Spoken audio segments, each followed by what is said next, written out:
காய் மாப்பிள்ளைய பார்த்தீங்கன்னா ஆட்டுக்குட்டி ஏகப்பட்ட ஆட்டுக்குட்டி வாங்கிச்சிருக்கான். எல்லாம் சேலத்துக்கு தான் வளர்ந்த அப்புறம் விற்பான் உங்களுக்கு அப்படின்னா. ஆமாம், யாருக்காச்சும் ஆடு வீடு வேணும் வந்து வாங்கிக்கோங்க. இந்த இருக்கு ஆடை காணும். இந்த இருக்கு. உங்கள் பாரத்தை கூப்பிடுங்க. அடே இன்னொன்று உன் துணைக்கு ஒன்று சேர்த்துக்க போடுங்க. அந்த உன் ஃப்ரெண்டு அது அந்த ஆ என்ன சொல்கிற? உன் பேர் என்ன பேர்? உன் பேர் சுந்தரி. இவன் பேர் சுந்தரி சீன் வச்சுருந்தா. இந்தா ஏன் ஆட்டாடி. ஆ சரி, சேட்டை பண்ணுறானா? எப்படி இருந்த நீ இப்படி ஆயிட்டியே? ஆனால் ஏன் மாப்பிள்ள நீ தானே குளிச்சிருக்க? அதான் ஆட்டு தொழில்கள் குளிச்சுட்டு நல்ல புது ட்ரெஸ்லாம் போட்டிருக்க. இதுக்கு முன்னாடி ஏன் போடலை நீ? என்ன பிடித்தா? அப்படியா? இந்த அவன் தம்பி சத்தப்படாமல் இருக்கணும். ஓகே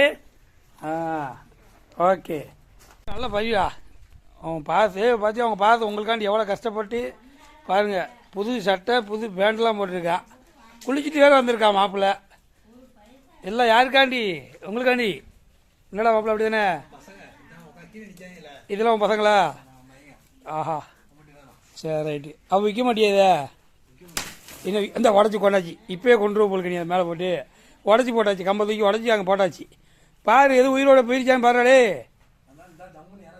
எங்கே கம்பை தூக்கி மேலே போட எங்கே பசங்கன்ட்டு அந்த வெளியே ஓடிச்சு. அவ்வளோதான், ஓட போகுது இப்போ.